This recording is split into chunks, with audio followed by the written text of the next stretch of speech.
I'd like to introduce our esteemed panel. First of all, just to my left is Jeff McCarthy, and Jeff is the VP of Programming and has been for a long time with a great group of broadcasters at Midwest Communications. They do a great job wherever they can to be live and local. The company's expanding. You have over 70 radio stations right now, so that's a lot of stuff to manage. So we're going to talk a lot about that and how you actually not only do the things you do, but also how you kind of lead your team to grow. And your company has grown in the last few years, where you've typically have operated in the upper Midwest, but now you have stations that are in the Knoxville and Nashville, as well in Tennessee, and then I guess recently also Evansville, Indiana. So there's quite a bit going on in your particular world. Next up, I'm going to go to Roger. Roger Uthnemer. He is the owner of Nicolet Broadcasting in beautiful Sturgeon Bay and in Door County, Wisconsin. And if you have ever taken a look at a map and you look at that chunk of land that separates the main part of Lake Michigan with Green Bay, the bay itself, that's Door County, and it's a beautiful area. If you haven't been there, I'm sure that Roger would appreciate you coming there and tell people about him on the radio. Tell them, yeah, exactly, and some great local businesses. But Roger started in sort of his ownership, I think, in the late 1970s, and then grew your group of radio stations.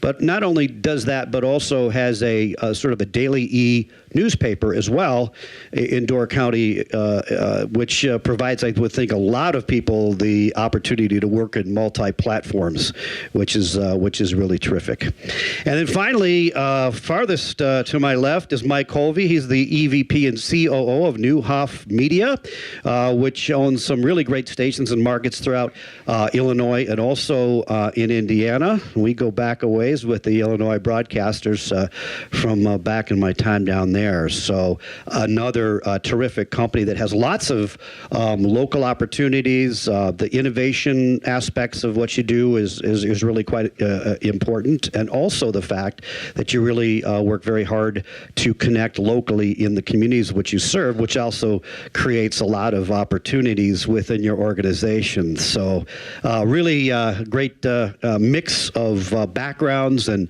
broadcasters and working in different ways, and certainly opportunities for all. So I guess the first thing I would say is that, the media jobs, we talk about this quite a bit in our company, is that media jobs have actually been on the rise in the last few years. And of course in radio we say, well, maybe is that really true? Well, it actually is true, and Labor Department statistics back that up.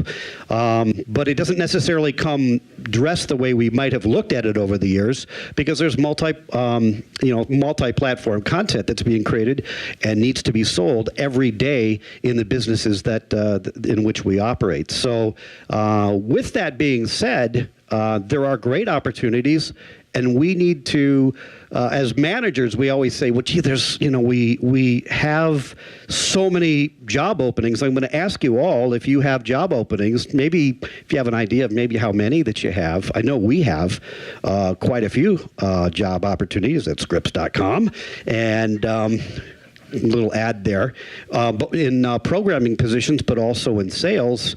And when I say programming positions, I mean actually content positions, specifically, in digital and on air, and a mixture of all of the above, because we do all things today. So, I guess my first question is going to be, and we'll start with Jeff, and talk to me a little bit. 31 years. Is it 31 years at Midwest? 31 years. 31 years. How have your needs changed? And how do you see people being different in terms of how you have to attract them and have them come to you, or you get to them to build a farm team? It's a lot easier today than it was, way back when I'd collect tapes or resumes that have boxes and files and so on. But I developed a system early on to saving names. A lot of times you get a position in, and now today with emails, you have to be very careful not to lose them. You know, a click of a button and all of a sudden an applicant is gone and a career is not on your desk anymore. So I think it's really important to cast your net wide. It's so important to do that. Secondly, when there is a position that's open, if you know you're going to hire one person, maybe have 100 people apply for that job. Well, 99 didn't get the job. Don't throw them back into the water. Make sure you have contact with them. I encourage all my brand managers to follow up with every applicant, whether they made the initial cut or not, to follow up with an email of encouragement. And I used to do that by hand. I used to go back in at night and actually send a personalized letter to every applicant. And I've run into people saying, hey, 15 years ago, I was ready to quit the business, and you sent me a letter saying, you know, hang in there, don't give up. And I have saved that letter, and that's really nice.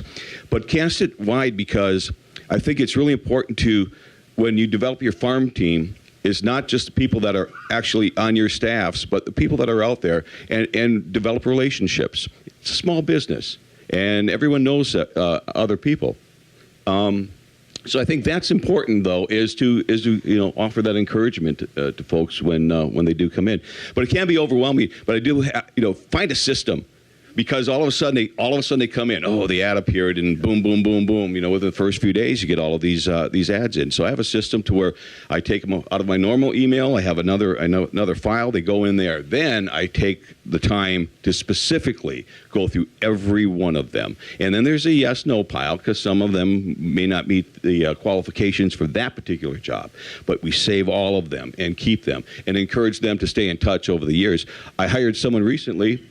I've been in touch with him for 12 years, and we just never were able to find the right position, right location. Well, we did. He's an ops manager now in Lansing. So, I mean, I could go on and on about that, but it really is good to have an organized system. Now, how do you feel that the job force, or the people that are coming into it, are different, not only in terms of skills, but their mindset from when you started to today, and how do you take advantage of that? Many of the jobs that we, some of us in the building, those jobs no longer exist. I think the first 4 jobs I had in radio, I couldn't get a job there today. So it's changed in that the entry level is raised a little bit more. Some of our bigger stations where you'd think, you know, someone had to have a lot more experience, they're getting jobs now. So I think that has changed in the opportunities. I know I'm very proud. Corey Carter's our brand manager at WIXX is in the room, and I'm not sure how many stations in the state of Wisconsin have an overnight program. WIXX does. It's live 24/7. We're never voice tracked on that radio station. And that's really proud. And I could give you a list of where those people who did the overnight show, where they are today. Morning shows, middays, brand managers, ops managers. They have moved on because we gave them that opportunity. And I think that's something that's very much lacking. Those jobs have been cut, not only overnights, nights and weekends and so on. That's how we all broke into the business. We'll do anything. And that's gone. So we have to figure out a way to educate these people better. And you can do that by intern programs. Part-time people. You know, I always get a kick out of that. People go, well, they're just a part-timer. I'm like, are you kidding me?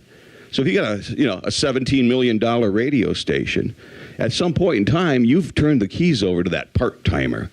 My goodness, you got to train them, educate them, give them an opportunity, and also give them that hope.